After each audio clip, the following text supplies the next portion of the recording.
Yo dudes, how's it going? ChristoWorld here, playing How to Survive on another Indie Tuesday. So, this game is a collaboration between Eko Software and 505 Studios in Los Angeles, and it isn't an indie game, and I won't grace it the title of one, being a mismatched port over from Xbox Live, etc.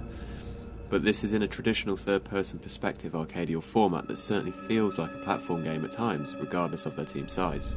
How to Survive, released on Steam, Xbox Live Arcade and the PlayStation Network, according to the website, you are shipwrecked on an isolated island, a desperate castaway in a total freak show world. How will you survive?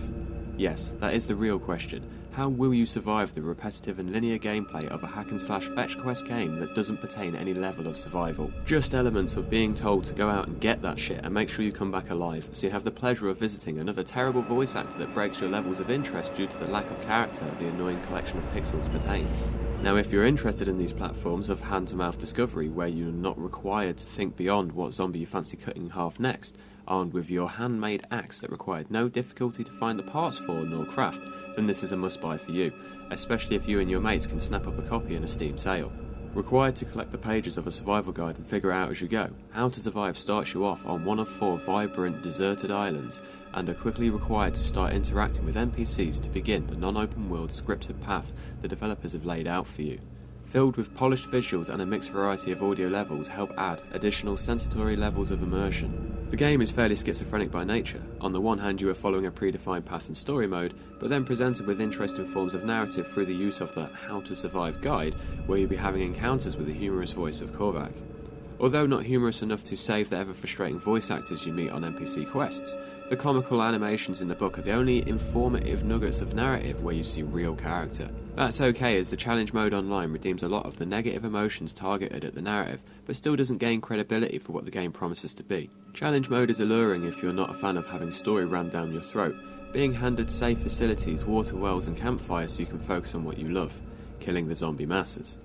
With no restriction on time, you are randomly thrown into an area of one of the 4 islands, allowing you to progress at your own pace to find the escape vehicle with the required parts. Definitely enjoyable experience with your friends online, and is worth the money if you explore all elements of the game. One of the more interesting game mechanics is the ability to deconstruct and rebuild any item you have crafted in a non-destructive manner, allowing the player hassle-free experimentation throughout, and the player's fatigue being affected by hunger levels, thirst, tiredness and stamina, as a result slowing your character down from performing actions. You can retrieve all arrows that you shoot, ammo is plentiful and the PC controls are fully rebindable. There is a level up system in the game so you can advance your skill tree, but the skill tree lacks diversity and is filled with features that you may not want, need or see any sense in having. Co-op mode in itself, albeit fun in challenge mode online with your friends, perhaps was an afterthought. In story mode, only being given one of each item until you get a bit further into the map, so the last person to spam the F key will miss out on the option to obtain items and will have to endure watching their buddies run ahead gaining XP smacking zombies with a stick and flashlight. Not only are you lacking items in the beginning, having to take it in turns to interact with story elements becomes very monotonous in a short time frame, resulting in skipping all forms of narrative. This in turn breaks the flow of the gameplay and hinders interaction as you can't enter your inventory or skill palette to pass the time, requiring you to replay this game in solo mode to appreciate the story and show some respect to its creators by not cutting content that the game so painstakingly provides. I would expect the developers to change the hints that bombard your screen repeatedly from console-related graphics to PC controls, instead of just half the commands in relation to object interaction being on a WASD keyboard layout. Perhaps unintentional, but doesn't prevent it from feeling like a lazy port over given the size of the team that worked on this project and the lack of configurable settings. Yet, ironically, the ability to use your mouse wheel to select between weapon categories and scroll through the subset to quickly flick between guns proves to be rather invaluable at times.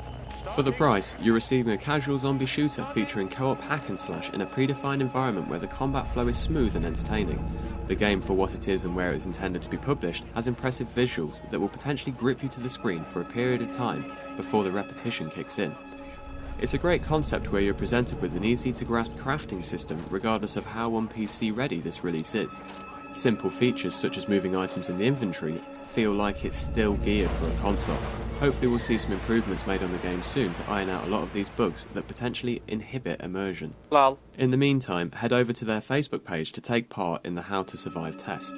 Note that you won't be able to participate in the examination until you give their page a big fat like, which may discourage a lot of players from participating in these clever marketing schemes that are sometimes designed to improve ratings, not enhance player interaction beyond the keyboard or controller, whichever may be your destructive weapon of choice. Apart from these issues, if it was an indie title, perhaps the review would have been focusing on more of its redeeming features, but with the high RRP and broken promises from the team claiming an experience for zombie game veterans, leaving many cast aside feeling unfulfilled as there are no real elements of survival, just a sequence of obtaining items to use or craft slightly better items and fight dangerously familiar hordes on a larger scale.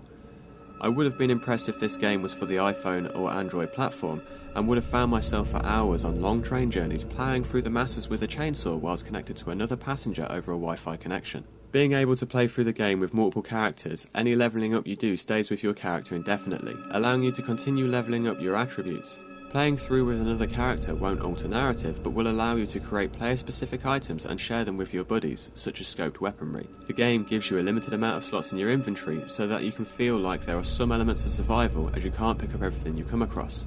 This is because you often find that you have too much ammo of your character on normal mode and don't have enough space to carry that fourth Molotov cocktail because you haven't used the other three and probably weren't going to. For survivalists, being able to only use the bow for parts of the game adds elements of difficulty and interesting challenges between friends online to see who can last the longest, but again, it's very linear outside of these parameters. Now, if arcade hack and slash style titles with overpowered crazy combinations of guns is your game, then this is a must buy on that basis alone. You will find the gameplay gripping whilst being supported by polished visuals and impressive audio.